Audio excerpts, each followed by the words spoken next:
Hi guys, welcome back to the Mighty Blues. My name is of course Cameron and welcome back today to another live stream. It is the live game review of our 3-1 defeat against Manchester City at Goodison Park last Saturday. We're going to talk about the game in a little bit of depth. We're going to talk about the performance as well because I actually think it was a better performance than ones that we've seen in previous weeks. It was much better than the Sheffield United performance. It was better than the Bournemouth performance as well. However, we still come up short and we still weren't rewarded for that. Obviously, we knew going into this game we were playing an absolutely fantastic team, arguably the best team in the country, definitely one of the best teams in Europe. So we knew it was going to be really, really tough, and we knew that we had to put in a top performance in order for us to get absolutely anything out of this game. And we had to put in a top performance as well for the fans, because recently the performances haven't been good enough whatsoever. We've been struggling, we've been showing no real effort, no real heart, no real passion. I actually thought on Saturday in spells we really did show, passion. We showed heart, we showed the want to go on and punish Manchester City, but there was also times that we seemed a little bit sheepish, we seemed a little bit shy, we didn't quite want to attack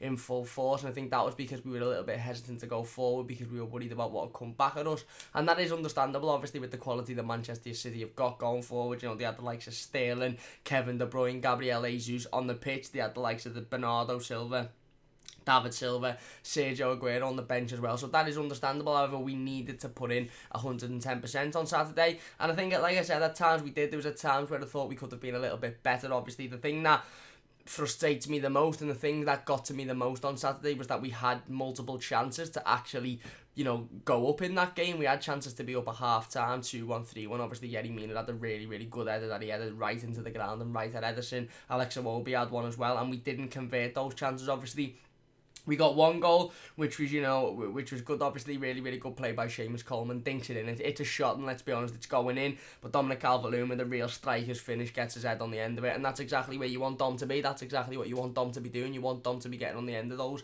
type of balls because you want him to be, hungry for goals, and that's exactly what he is.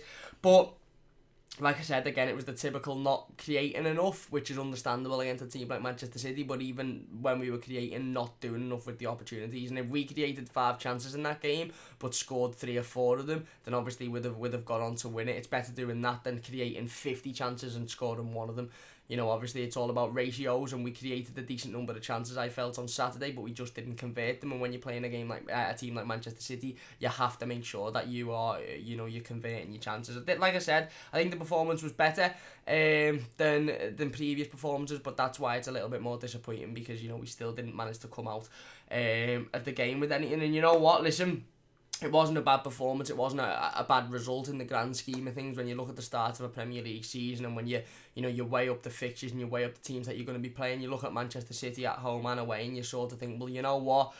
You probably, we'll get what we can get out of that game. If we can nick a point, then that's brilliant. But, it's tough as to go there, or for them to come to Goodison for us to get 3 points. However, given the current circumstances around the club, given the current circumstances around the team, around Marco Silva, around the recent performances, it seems really poor. And obviously, we now must get something out of Burnley next week. And for me, I'd love to sit here and say we need the 3 points and it's a must-win game, which it is realistically. Let's be honest, let's not kid ourselves. It is a must-win game next week, but being an Everton fan and knowing Everton this season, it's another tough ask for us to say we'll go to Burnley and get 3 points as well. Before we dive into the game review, I'm just going to tweet today's team out so everybody knows we are live. If you're in the live comments, give me your comments on Saturday's performance. Let me know what you think. Please leave a like on the stream if you have enjoyed it. You're all enjoying as well. Get it shared as well all over your socials so we can get as many people as possible discussing the game. Jeff says, afternoon Cam, hope you're well. I expected that result. I'm not even remotely surprised. We did play better, but so what? 0 points is 0 points, and 15th is still shit. Exactly, and like I said, I'm doing good, by the way. I hope you're doing well yourself. Like I said, you know what? That performance, if we'd have beaten Sheffield United, if we'd have beaten Bournemouth, if we'd have even got something out of the Bournemouth game and the Villa game in terms of a point, and then beating Sheffield United and being on a decent form this season, and then that result, you could have said, well, you know what, obviously it was a good performance. The result's the result. We were playing against a real good side, but considering the circumstances so far in the league, and when you look at the league, 15th, I think 7 points out of 7 games, it isn't good enough whatsoever. So it's sort of 50-50 on Saturday. You're watching the game going, you know what, boys, that was a much more improved performance. It was a better performance, but then you're also sitting there thinking, well, why can't we perform like that against Sheffield United? Why can't we perform like that against Bournemouth? Why can't we perform like that against Villa? Because if we perform like that against those teams, we'd have won those games of football, but we don't. We let our heads drop, we go quiet, and we don't want to pick ourselves back up. And one thing we done on Saturday was we conceded a goal and we picked ourselves back up and we wanted to go on and we wanted to get an equaliser and we wanted to stay in the game. And I don't know whether that was because we knew if we let our heads drop like we have in previous weeks that we'd just get absolutely embarrassed, and by that I mean 3, 4, 5 goals would have been conceded, or whether, you know, something had changed in the dressing room. I'm not too sure, but one thing we did on Saturday was we picked ourselves back up and we went on and we wanted to get back into that game, which was something that we haven't seen in previous weeks. And that's a little bit of a frustration in itself, really, because if we'd have picked ourselves up after Sheffield United's first goal, if we'd have picked ourselves up after Bournemouth's after Bournemouth's second, then who knows, we could have got back into those games. And those teams don't have as much quality as Manchester City do. Those teams don't have as much experience of riding out wins as Manchester City do, so we might have even got something out of those games if we'd have actually went at them with the same sort of process as we went out with Manchester City. But like I said, you can only take it on the surface, and whilst it wasn't a particularly bad performance, while it wasn't an awful result in the grand in a one-off game in itself, in the grand scheme of things and with the circumstances currently, we really could have done with getting something out of that game, and it just now means that there's absolutely no excuse for next week against Burnley. I don't want to hear we got a draw because we were away from home, it was a decent point, we need to go out there. We're better than Burnley, we know we're better than Burnley, we know we've got more quality on the pitch, we need to go out there and get the 3 points, because we're at this stage now where we're struggling. Fans are getting on Marco Silva's back, even after the game on Saturday, where a lot of fans, you know, at the start of the season wouldn't have expected anything out of this game. Even come last week, didn't expect anything out of this game. Even fans were saying, well, yeah, we didn't really expect anything, but he's still not showing us enough and we still would like him sacked. So Marco Silva's got a lot to prove. The team has got a lot to prove. Yes, it was an improved performance. Yes, it was a better performance, but it still wasn't unbelievably great, let's be honest. Kevin says, hi Cam, hope you're good as we played on Saturday. Some good spells in the game. Do you think if we get beat, that could possibly be the end of Silva against Burnley? I think it will heighten the pressure massively if we lose to Burnley, and I mean massively. I think a lot of fans will wanna call for his head then. I don't think the board will sack him even then, to be honest with you, and I can see the reasons for for and against sacking him, but I think, you know, a lot of people will lose the tear with Silva if we don't get anything out of the Burnley game. Soraya says 3-1 wasn't a fair reflection of the game. It should have been something like 15-5. I think we were in the game for large parts of it, to be honest with you. I think the first 15 minutes we struggled with, and we'll talk about it in a second, and I think the last 15 we struggled with. But I think, you know, large parts of the game we were involved and we were giving City a decent game. It was just, like I said, that quality of them, that experience and that pace and that attacking prowess that they've got just shone through in the end. Shine through in the end, however you want to say that. Sean Games Room PS4 says, Everton at trash, bye. Sweet fella, see you later.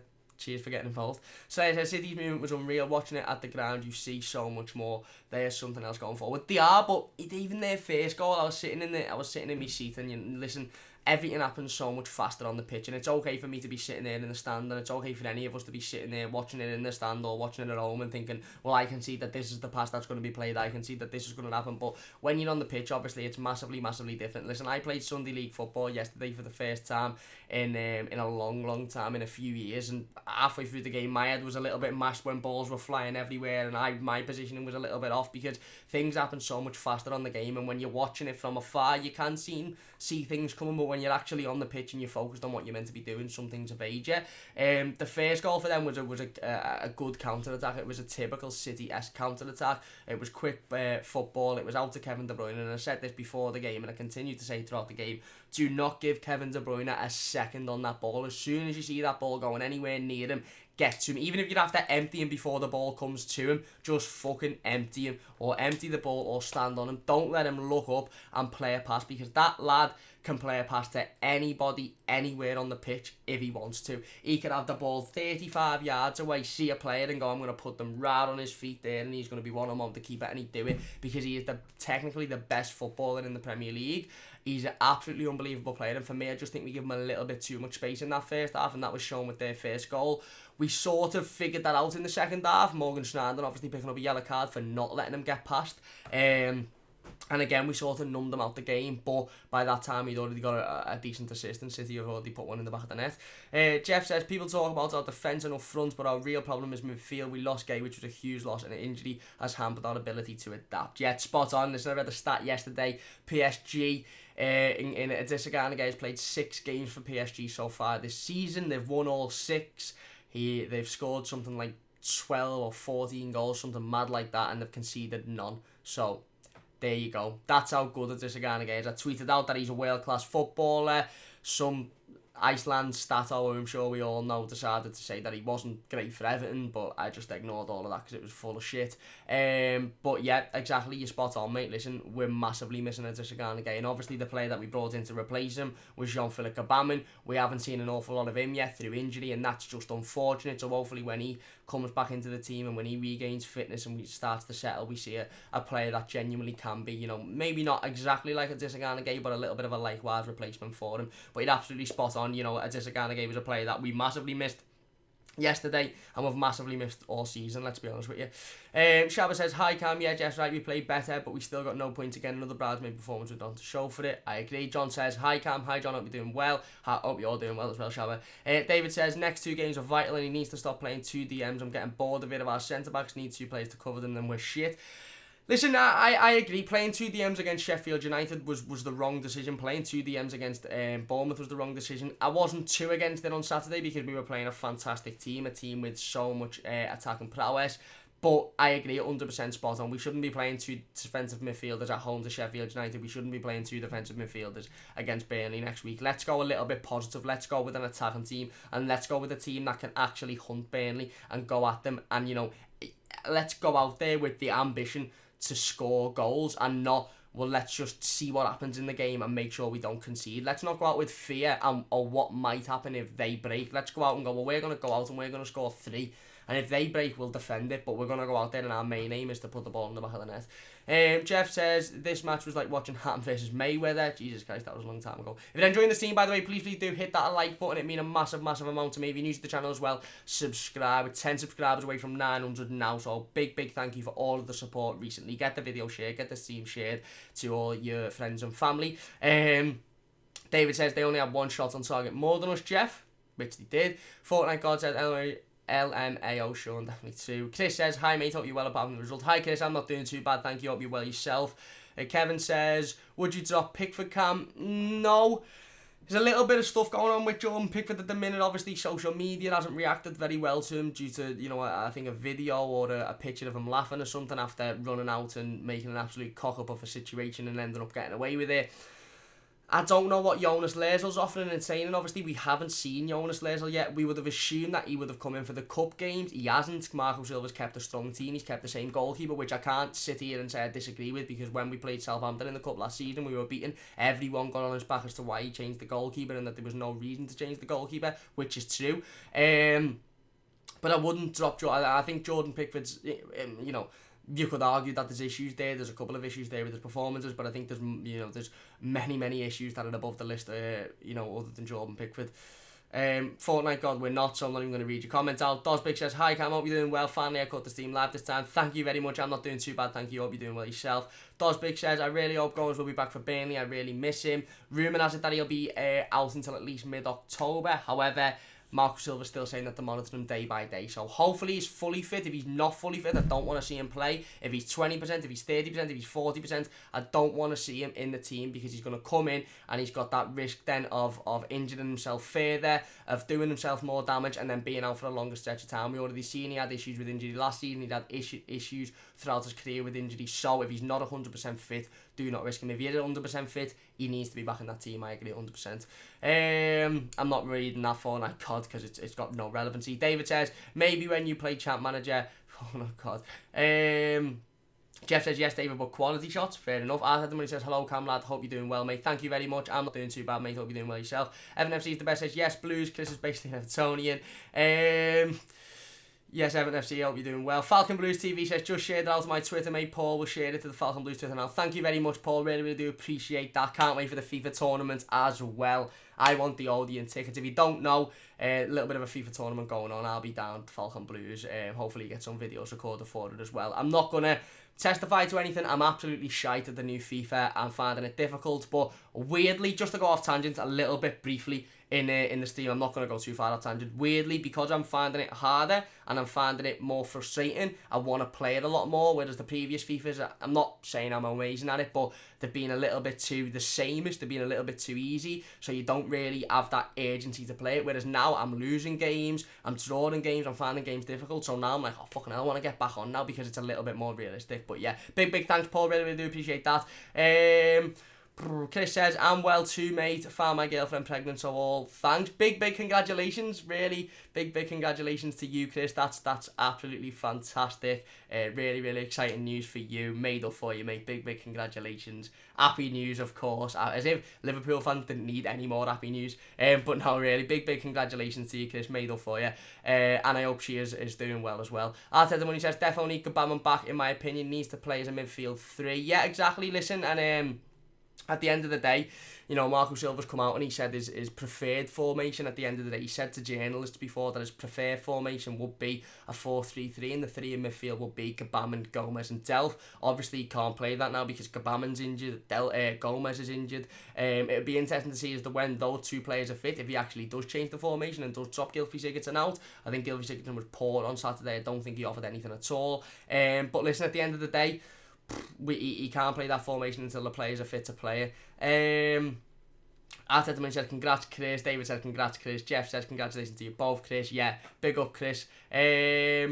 Dolsbrick says, would you put in Tom Davis next to Delph if Gomez is not ready for the starting 11 against Burnley? I would. I think that would be a little bit more positive, a little bit more attacking, and I would definitely like to see it. Chris says, cheers lads, no problem Chris. Falcon Blues CV says, no problems mate, I'm shit at the latest FIFA as well. Crossing seems a bit harder. It does, it definitely does. And Evertonian TV says, hi, sorry for constantly asking, what is your Google Hangouts email address if you have one? I haven't actually set one up yet. I'm going to set one up this week. It's been a little bit manic over the last couple of weeks with this channel and with various other things as well. Work's been a little bit manic recently, so I'm definitely going to look at Google Hangouts. Instagram and Facebook will be looked at throughout this week as well, so hopefully by Friday's live stream or Thursday's live stream I'll have a little bit more information on that. Anyway, jumping back into the game, listen, like we said, you know, it was an improved performance, but at the end of the day, you know, it still wasn't good enough, was it? Let's be honest, we had a decent amount of shots, but we could have a million shots. If we only convert 1 and the opposition converts 3, then it doesn't matter, does it? I'd rather have 3 shots and score 3 goals than have 300 shots and score a goal, because at the end of the day, the only thing that matters is that result. I'm not a big stats man myself, and I know there's a lot of people out there that are big stats men and, you know, are interested in stats, and that's absolutely fair enough. And, you know, some stats do catch your eye. Obviously, Pep Guardiola saying in his press conference earlier on today, or I think it might have been late yesterday, saying that Dominic Calvert-Lewin is one of the best headers of the ball he's ever seen, which again, he's basing it off stats, and that's fair enough. But in reality, Dominic Calvert-Lewin needs to be better on the floor. We all know he's a fantastic header of the ball, but he needs to be better on the floor with the ball. So I'm not really a big stats man. Like I said, we played well, but again, it's a tough one because we really needed something out of that game in terms of momentum, in terms of motivation. But did we really expect something out of that game? Is it a shock that we were that we were beaten? I wouldn't think we'd say we were turned over because we put in a decent fight and a decent performance. But is that a shock that we were beaten? I don't think it is, because we were playing the best team in the country. For me, we just need to go out and play similarly to that next week, and if we do, I think we'll get something against Burnley. Obviously, like we said, we had chances, and that's the biggest thing for me. That's the hardest thing to take out of this game. I said it in the instant match reaction on Saturday night that, you know, it's all well and true saying, you know, well, we put in fight, we put in effort, we put in passion, but at the end of the day, we had the chances. If we'd have put 100% fight, 100% passion, 100% effort in and just got nowhere near the goal because they were unbelievable, we could sit here and say, well, you know what, 3-1's a fair result. We couldn't have really got much more out of the game. We give it our all, you know, we give them a tough game, fair enough. But the fact that we had multiple opportunities, like I said, Yerry Mina having one from a corner, ball comes in, he heads it straight towards the floor. Alex Iwobi having one as well. I think Richarlison had one right at the near post where he connects to the ball and he only has to aim it towards goal, but he doesn't, it goes out. That for me is the hardest thing to take out of that game, because all of a sudden you're sitting there and you're thinking, again, if only, and I'm sick of, with Everton, I'm sick of saying, if only this had have happened, if only we'd have put that chance away. And that again was a little bit like it was on Saturday afternoon. Now, don't get me wrong, Manchester City would have scored 3 goals anyway on any other day, because the goals that they scored, you know, were genuine goals. One really good counter-attack, well, 2 really good counter-attacks and a free kick that probably should have been disallowed, and we'll talk about it towards the end of the stream. But it's the chances that we didn't score that get to me the most, and the opportunities that we didn't take that really, really annoy me. In terms of individual performances, listen, like I said, I want to talk about it positively because I think it was a much more positive performance than the previous one. Listen, we were beaten at the end of the day, and that's not good enough. But when you look at some of the previous performances we've had and the previous individual performances, I'm talking the one against Bournemouth, the one against Sheffield United, there's definitely more positives to take out of Saturday's game. I thought Seamus Coleman was much, much better. I thought it was his best game this season. Obviously, not only the assist, which probably could have been a goal, which would have been a really, really good goal, but I thought his overall play was really, really good. I think he seemed a little bit more confident down that right hand side. He seemed a little bit more dominant down that right hand side as well. Obviously, Theo Walcott having to go off within the first minute due to an injury, said in the instant match reaction. Hopefully Theo recovers well. Alex Iwobi coming on for him. Don't think he got into the game whatsoever at all. Ended up coming off towards the back end of it. I just don't think he settled at all, to be honest with you. I really, really don't think he settled. I think he struggled to get his foot on the ball. I think he struggled to use his strength. I think he struggled to use his pace. And granted, he was playing players that, you know, are another level above anybody else in the league. You know, other than maybe them lot, but we won't talk about them lot. I just think he struggled. I think it was the first time we've seen him in an Everton shirt really, really struggle to find his feet in a game of football. A little bit similar to Moise Keane as well. Obviously, he only come on for the last, 10-15 minutes again. Didn't really do an awful lot. Didn't really have any chances to do an awful lot, to be fair to the kid, so I'm not going to go into him. But yeah, like I said, I thought Seamus done much, much better on the right-hand side. I actually thought Morgan Schneiderlin done well as well. I know that'll probably wind a few people up, and I know a few people will probably say they don't want him in there for the game against Burnley, and personally I don't as well, and that's not a reflection on his performance against City. That's not a reflection of his performances this season. I just don't think two central defensive midfielders is needed against a team like Burnley. I don't think two central defensive midfielders is needed against many teams in this league, to be honest with you. And I think it sets out a stall straight away as to say we're going to be massively negative in this game and we're going to just try and sit back and see what we can get. But just on his individual performance, I thought he played quite well, to be honest with you. Similarly with Seamus Coleman, like we said. Let's dive into the live comments again, see what everybody's saying, because they're going absolutely mad, so I want to make sure to keep up with them. What are we? Chris says, yeah, Fortnite God only on Derby Day. I'd rather Everton win the league ahead than Man United. Fair enough. Evertonian TV says we must put in the same performance against Burnley, no excuses. We definitely do need to put a similar performance. If we put in a performance like the City game against Sheffield United, Bournemouth, like I said, even Villa would have gotten points out of those games. David says, Falcon Blue says, I think Gylfi has been poor, but in fairness, we never want to play through the middle, whether it's Marco's tactic, but for instinct, when we started Moise Keane, we never played to his strengths. I agree, 100%. Listen, obviously, Gylfi this season has been absent, I'd say is the word to say, and that may or may not be his fault. Listen, it's easy to say, you know, Gylfi's been poor. It's easy to say he's not good enough, he should be taken out of the team. But like you've said there, Paul, if he's not having balls played to him, if he's not having the opportunity to play to his strengths, then he's not going to get into games. If we're playing through the wing, and if we're genuinely playing to the tactics of a 4-3-3 formation, that doesn't include a number 10, but having a number 10 in the team because the players that Marco Silva wants to play aren't available, then Gylfi isn't going to get a lot of the ball because those tactics themselves don't see a number 10 playing, so a number 10 isn't going to get involved. Now, I think Gylfi done a lot of running around and a lot of standing around on Saturday. I think, you know, there was a couple of times where he just seemed like he was in the way, but again, that might not be his fault. There's not a lot he can do if he's been put in a position and he's been playing with tactics that don't involve his position. He's not going to run out of his position. He's a top professional. He's not going to start running around. He's not going to start spitting his dummy and, you know, demanding the ball. So I think Marco Silva needs to, I think Marco Silva needs to make a decision, and he needs to make a decision fast. If Gylfi is to be part of this setup, if Gylfi is to be part of this starting 11 going forward, then the ball needs to be played through Gylfi. We need to be giving Gylfi the ball at his feet and letting him do what he does best, not absolutely ignoring him on the pitch. And if he's not going to be played, and if you don't want to play with a number 10, and if you don't want to play that style of football, he needs to be taken out because it's not working for anyone. If you're enjoying the stream so far, please do leave a like. It really, really does mean a massive amount to me. I'll answer this one. Fortnite God, are you scared that Everton play Liverpool? No, I'm not. I'm really, really not. Jeff says, it's funny you criticising Siggy. I read a thing before when Guardiola was gushing about Sigurdsson and DCL. He said DCL was one of the best headers of the ball he's ever seen. Yeah, we mentioned that. Listen, I think Gylfi Sigurdsson's a fantastic footballer. I think he's brilliant on the ball. I think he's a central midfielder, to be honest with you. I don't think he's a number 10. But regardless of that, I think he's a fantastic footballer. I think he's brilliant on the ball. And I think on his day, let's be honest, Gylfi Sigurdsson is a game winner. He can hit a ball as good as anybody else in our team, possibly as good as anybody else in the league. Obviously, his goal against Leicester last season proved that. Goals against Southampton in previous seasons as well. He is a fantastic finisher. He was, second highest goal scorer for us last season. But if he's not play to his strengths, and if he's not played in a role that he can benefit off, then he's not doing enough. And that, again, like I said, that might not be his fault. I'm not sitting here saying Gylfi Sigurdsson shit, take him out. I'm saying Gylfi Sigurdsson isn't involved in games of football at the minute, and that might be as much Marco Silva's tactics as it is his individual performance. And if it is his individual performance, then he needs to be brought out because he's not playing well enough. If it's Marco Silva's tactics, then he needs to be brought out because he's not being utilised. If you're playing Gylfi Sigurdsson, you can't just put out a graphic at the start of a day. You can't put out a graphic an hour before the game saying this is the starting lineup and you're going to have 2 DMs and you're going to have Gylfi Sigurdsson in the number 10. And then when the first ball's kicked, he's just ignored because we don't play through the middle because it doesn't work. I actually think Gylfi's a decent player, and on his day can is the best player. It can be the best player in our team. But if he's not being utilised for the position, then he's wasted for me.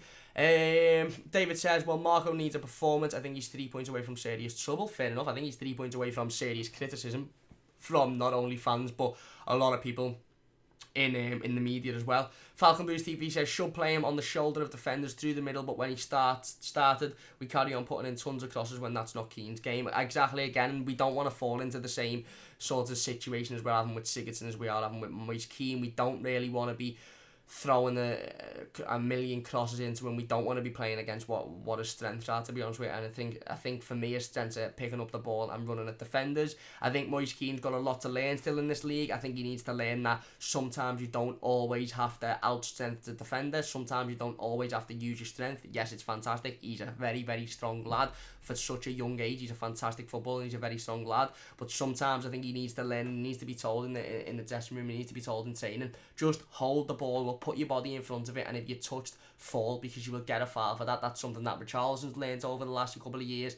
It's something that Mikel Arteta absolutely mastered at Everton, was putting his body in front of the ball, getting touched, going down and winning a decent free kick. And Moise Keane needs to learn that you don't always have to use your strength, because sometimes he's going to come up against players that are naturally stronger and he's going to get the ball taken off him, and that's going to create pressure for the team and for him. Whereas if he just puts his body in front of the ball, takes the knock, takes the foul, then obviously, we go on and we've got an attack then. But I 100% agree, Paul. David says, exactly, Falcon. Chris says, Fortnite got him a Liverpool fan, but please, this is an Everton channel, totally irrelevant. We're all here to talk about Everton, so behave yourself, otherwise you'll get banned for being annoying. There you go. Chris speaking sense as usual. Jeff says, Seamus Coleman has his best game in 3 years. I actually think Seamus was fantastic on Saturday. I really do. Eugene says we need to go to the Burnley to win. And Marco Silva will get sacked if we lose against Burnley. We definitely need to go with the with the task to win. We can't be going there with, we'll take a draw because it's away from home, or we'll see what happens. Marco Silva's team talk need to be, it's 3 points today, lads. It's 3 points. Nothing else is acceptable. It's 3 points. And if we don't get 3 points, I want to hear that in his post-game press conference. I want to hear him say, I told the lads it was 3 points today, so I'll have to have a conversation with them as to what happened. Kevin says, well said, Chris, top lad. Yeah. Falcon Blues says, Fortnite God is a Liverpool fan commenting on an Everton live team, says it all. We must live rent-free in your head. Get back to playing Fortnite, kid. Exactly. We do, mate. They've just won a Champions League, a Super Cup, all that. And, obviously, other than the sound ones like Chris and, a few others, we live rent-free in most of the Reds, to be honest, and I just find it quite funny. David says, well said, Chris. I don't think he'll get sacked after the Burnley game, Eugene. I don't either. I don't think he'll get sacked regardless of the result, but there will definitely be more pressure on him. Falcon Blue says, well said, Chris. Welsh, yes, spot on. Arteta Money says, criticise him when he's awful, but Morgan was brilliant at the weekend, and no one should be angry over him putting in a solid performance for the Blues. I agree. I actually agree. Spot on. Jeff says, also correct. David says, you left my comment hanging there, Jeff. Jeff says, we need to look beyond who is a good player and just build a team structure that gets results. If that means Gylfi's on the bench, so be it. I 100% agree. Exactly spot on. Gylfi Sigurdsson is a fantastic player, but if he doesn't work for the formation that Silva wants to play, if he doesn't work for the tactics, if he doesn't work for the system, then he has to drop out. If it means the better of the club and the betterment of the team in the future, then like you said, so be it. Jeff says, sorry David, sad to correct my post and just removed it. My eyes were struggling with the phone screen, so I was writing.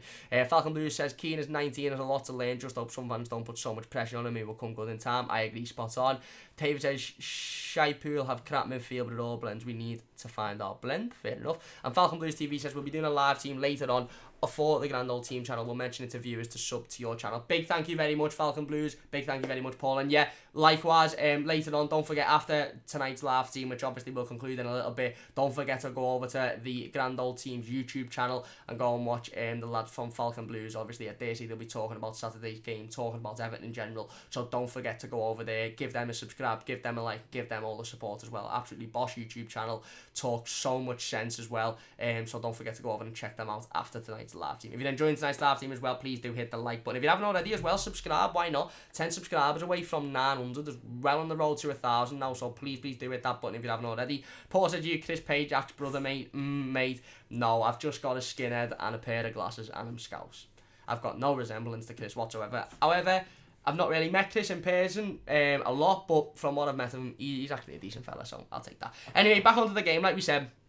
Obviously there were multiple players that were much better. Seamus Coleman had a decent game, Morgan Schneiderlin had a decent game. Dominic Calvert-Lewin's finish, which obviously was impossible to miss. Seamus Coleman putting in a shot, let's be honest, chipped ball over, decent shot, it was going in, it would have been a fantastic goal. Dominic Calvert-Lewin gets on the end of it. Now it's similar to a situation that happened a couple of years ago for Everton against Manchester City at Goodison Park, and that was Tom Davies's goal,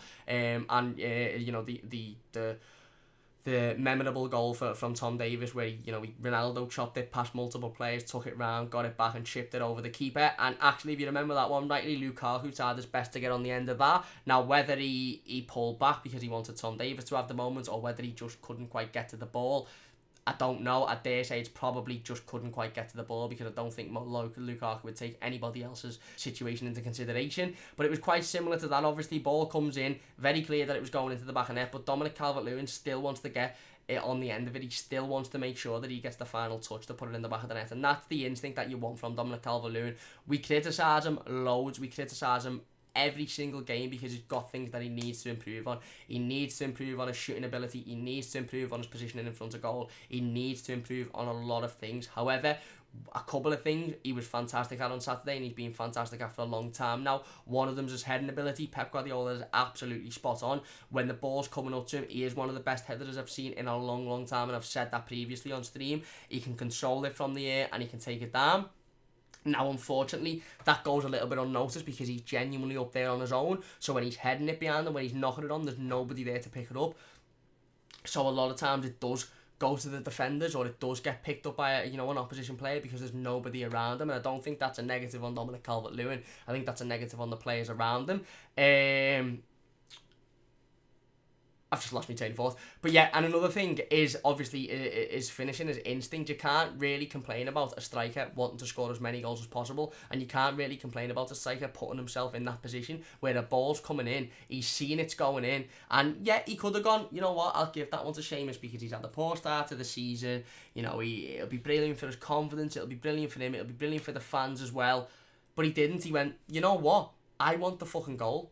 I really want the goal, and I really want another goal on my record. I want it to be 4 goals in 3 games for Dominic Calvert-Lewin, 1 against Bournemouth, 2 against Sheffield Wednesday, and obviously 1 against City. I want that, so I'm taking that. And you can't really say anything else about that. And just spotted the comment there. Cal says DCL isn't clinical, but the rest of his game is perfect. I think he's got a lot to improve on. Being clinical in front of goal is one of them. I think his confidence and his composure in front of goal is another one. I think Dominic Calvert-Lewin sees the goal and is more focused on getting the shot on target rather than, right, well, this part of the goal's free or I'm going to try and curl it into there. I think he just thinks, fuck, let me just hit it and see where it goes. But, one thing you can't criticise him for is wanting to be in that right place at the right time, and that absolute hunger for goals. Despite the criticism, despite the fans on his back, he is still hungry to score as many goals as possible. And like I said, for me overall, it wasn't brilliant, it wasn't unbelievable, but it was better. And at the end of the day, we're in a situation now with Everton where we need to be taking small positives out of these games, because we were playing arguably the best team in the country, one of the best teams in Europe. So at the start of the game, this wasn't a game that we all sort of sat there and went, you know what, we might win this game. 99% of us said we're probably going to get beat. Anything can happen because we're Everton fans and we're Evertonians and Everton Football Club, so anything can happen. But realistically, we're probably not going to get anything out of this game. And we didn't. Like I said, it was more disappointing that the performance was a lot better and that we had opportunities to get something out of the game. But we have to now flip that on its head and take the positives out of that and take that into Burnley, because if we perform like that against Burnley, we'll get something away from our home. Burnley are a good team, and they're decent at home as well. They're strong, obviously, they're very physical. So we need to be performing like we did against City on Saturday. We can't perform like we did against Sheffield United. We certainly can't perform like we did against Bournemouth or Villa. So we need to be putting in a similar performance next week. And if we do, I think we can come away with a result against Burnley. And hopefully it's the start of something that shows the players, actually, you know what? Even when you do concede the goal, even when something does go against you, just pick yourselves up and carry on. The game isn't over if we go 1-0 down in the first 15 minutes. The game isn't over if you concede or something happens in it. Just pick yourself up and go again and play with confidence and play with passion and play with heart. And I think we've done that at times on Saturday. I think the first 15 minutes we struggled to keep up with their pace. We struggled to keep up with their urgency. We sort of settled a little bit more into it in the second 15 minutes, obviously. The second part of the first half, and we really did give them a game. We were given as much as we got. We were creating opportunities. Again, the first sort of quarter of or the first half of the second half, if you like, the first 15, 20 minutes of the second half, again, we were sort of giving it as much as we got. We come out again firing, and then we just tailed off towards the back end of it. Now, whether that's down to confidence issue, whether that's down to the second goal going in and it all falling to bits a little bit, which wouldn't surprise me, that happened. But we need to make sure that we keep that consistent level of fight and passion and motivation throughout the 90 minutes next week. And if we do, I think we can get something out of the game. Anyway, listen, I want to go on to talking about City's second goal for a second. I don't quite know what's happened here. It stopped my ability to comment back. Let me know if the stream is still working. Yeah, there you go. Screen just went a little bit mad there. I want to talk about City's second goal. There's actually a rule in place now that says if an attacking player is standing within a metre of the wall, given being a free kick, then the goal shouldn't count, or it should be given as a foul against the opposition team. Just briefly, not making an excuse, if that goal wouldn't have counted, City would have still won the game. However, again, proves me point that referees are absolutely shocking in this league, don't know the rules, don't know what they're talking about. And again, if VAR doesn't spot that and clearly says, well, okay, here's the rule, he's very clearly within a metre of the wall, so it's an indirect free kick to Everton, then I don't know, where do we go from there? But anyway, I just wanted to point that out anyway, to cause a little bit of a discussion. Dive back into the live comments now. Falcon Blue says, if Zuma is not available in January, what centre-back would you like to see brought in? Oh, I don't know, mate, I don't know. I don't know whether we'll look at another centre-back, to be honest, in January. I know we definitely need one. I think Zuma's somebody that Marco Silva put a lot of hope into in getting that transfer over the line, as did Marcel Brands. But I don't know, to be honest with you, mate. I'd have to do a little bit of research. I really don't know at this minute. Dosbick says, are you on the Grand Old Team forum and what's your nickname? If it's no secret, I'm not, but I definitely will be looking to get into that soon. Carl says, do you think Keane is better on the wing or striker at 100%? Paul says, did I spot a tattoo on your arm, mate? You did. There's two. I've got one of a moustache on my wrist, which is actually for me granddad. Long story, maybe I'll explain it in a stream. And one of a microphone with a I don't know whether you can see that because of the light, with a Queen's crown, and that's for Freddie Mercury and Queen, basically, and that's basically just because I like Queen. Not much more than that. Carl says DCL isn't clinical, but the rest of his game is fair. Oh, we read that one out. Eugene says, what do you think of VAR in the Premier League this season? I think VAR isn't the issue. I think the rule book's the issue. However, VAR's got a couple of things wrong that realistically, should have been corrected. Where are we? Jeff says, I don't want us to buy a defender. It's a waste now on Feeney or Lewis to be given some minutes. Actually rumoured today that a couple of the under-23 players will be going into training with the first team as well. Dennis Adenanen is one that Marco Silva is looking to bring in full-time, which is interesting. Interesting that he's now looking to integrate the under-23s into the squad, integrate them into first team training. Possibly might see them in the next few weeks and months involved in the first team squads for Premier League games. Who knows? But really, really good point. We've got some decent defenders in the under-23s, whether they're ready or not to play Premier League football, I don't know. I suppose where Marco Silva would have to make that decision. If you're enjoying today's team, by the way, please do hit that like button. Good Soul says, hey Cam, spot on. So glad DCL went for that ball and scored just what you want in a striker. Great for his confidence, spot on. Carl says DCL panics. Fair enough. And Cal also says, I think Gylfi is a CM, not a Cam. I agree. Jeff says, everybody forgets Harry Kane was pretty woeful in front of goal until he hit 23. DCL is still young and will improve. I agree with that. He definitely will improve. David says, I just don't see him as a Prem striker. The comparison will be Anachibi for me.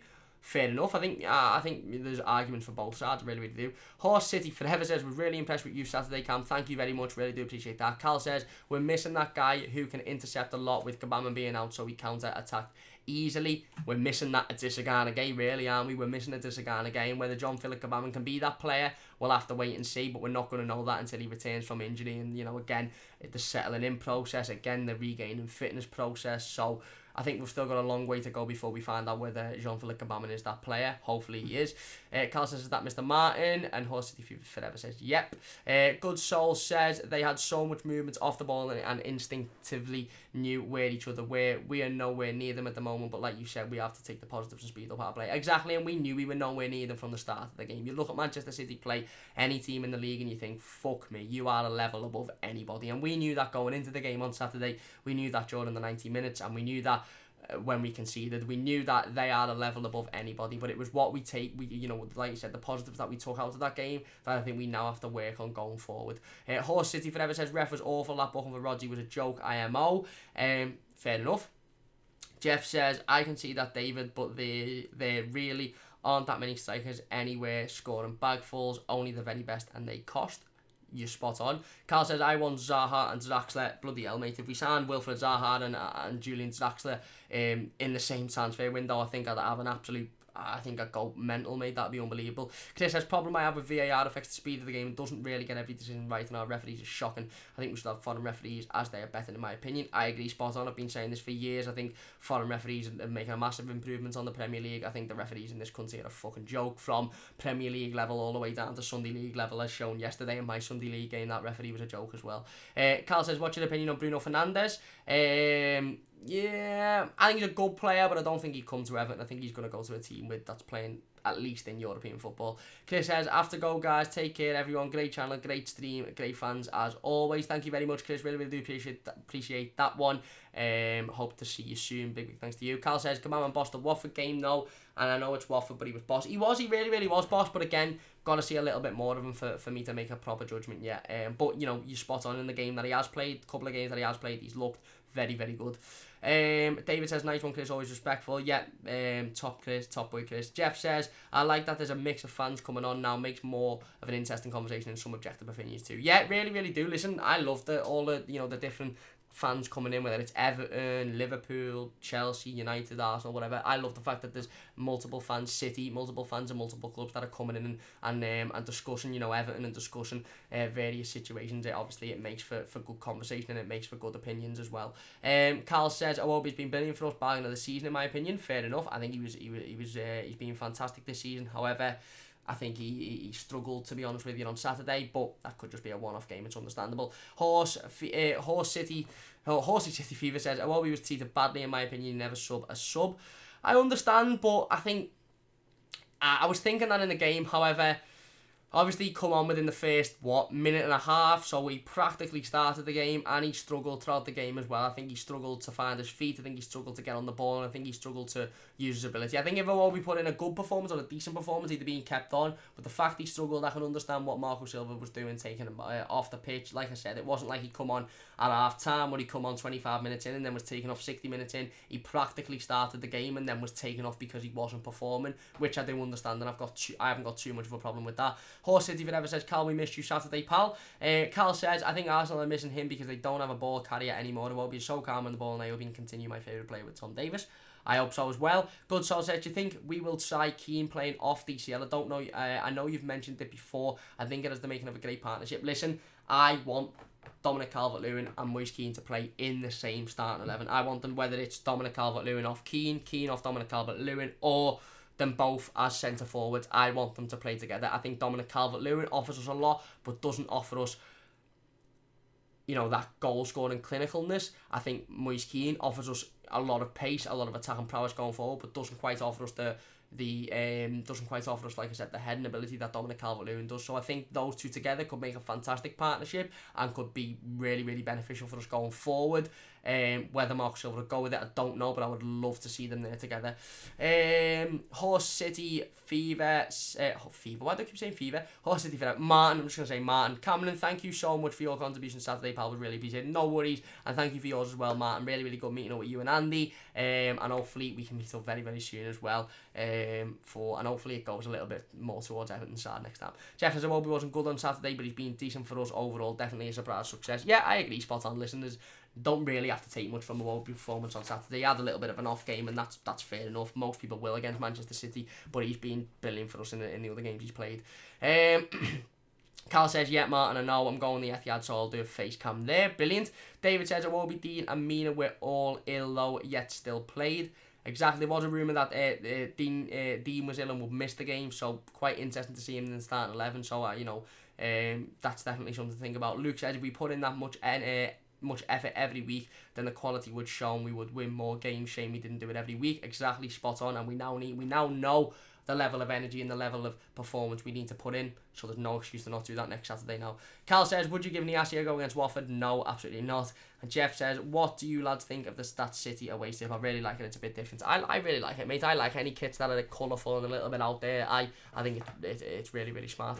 Eugene says, this Saturday is the last Premier League matches into the international break, and we need a good win before going into that. Anyway, that's going to do it for today's team. If you have enjoyed, please do hit that like button. Big thanks to everybody for getting involved in the live comments as per usual. Really good support as usual. If you're watching the YouTube video, massive thanks to you, for watching. Leave your comments in the comment section down below, and I'll be sure to try and get in the replies to them as much as possible throughout the night. Please do leave a like on the stream if you have enjoyed. Really do appreciate all the support. If you're new to the channel as well, hit that subscribe button. We're getting so close now to 900 subscribers, and then obviously the road to 1k. So I really do appreciate all the support. It means an absolute massive amount to me. Let's see if we can get to 10 likes before the end of the stream. We are on 8. Don't forget to go and follow us over on Twitter. It's at MightyBluesYT to keep up to date with all of the latest Everton news and information and news on the channel as well. We'll be live on Wednesday at 6:15, talking a little bit more about Everton, talking a little bit more about what's going on, and we might even do an unpopular opinion episode between Wednesday and Friday. Probably do the preview Thursday, and obviously the press conference reaction on Friday, but we might try and fit in an unpopular opinion episode someplace this week as well, because I've got a couple that I think will be really good and entertaining for us to discuss. But anyway, big thanks to everybody for watching. David says, yes, Eugene. Carl says, Niasse has decent stats for us in the Prem. It's 9 and 31, not too bad. It's not, but I just don't think he's played enough this season, and I just don't think he's got enough quality, to be honest with you. David says, nice one, Cap. Thank you very much, David. Jeff says, cheers, Cam, and cheers, everyone, for the chat. Fun as always. Thank you very much, Jeff. Really do appreciate that. Martin says, more than welcome, Carl. If Cameron come on with Cameron. Be good to get you both on at the Etihad. Bloody hell, can get me words out then. Yeah, definitely. If I manage to get to the Etihad, I'll definitely be on, don't worry about that. Good stuff, that's great video again, Cam, keep it up, the good work, thank you very much, mate, really do appreciate that. Falcon Blues TV says, good stuff, mate, gotta have my tea, now's the missus, is it ready? Speak later, thank you very much, Dave Paul, thank you very much, Paul, and yeah, I'll try and jump in the live stream later on as well. Big thanks to everybody for getting involved today, really do appreciate it. Don't forget to leave a like if you have enjoyed the video, subscribe to the channel if you're new. Carl says, see you, lad. Do you have Discord? I don't, but again, it's something I'll look at doing this week if I get an opportunity. Anyway, big thanks for watching. Like I said, don't forget to join us on Wednesday at 6:15 for another live team. Really do appreciate that. Big thanks for all the support today. Dosbig says, has anyone seen Cuco Martina this season? He's on loan somewhere. I think it's Feyenoord, is it not, in the Dutch league, but no, again, he's got no future at Everton either. And all City Forever says, we'll talk before then, Camp Defo. Yeah, we will, 100%. Anyway, big thanks for watching, really do appreciate the support. Leave a like on the stream if you have enjoyed, subscribe if you're new, get your comments in the comment section down below. Martin says, great stream, pal, you're doing really well. Thank you very much, Martin, really do appreciate that. Please do leave a like if you have enjoyed, subscribe to the channel if you're new, and I'll see you soon on the Mighty Blues.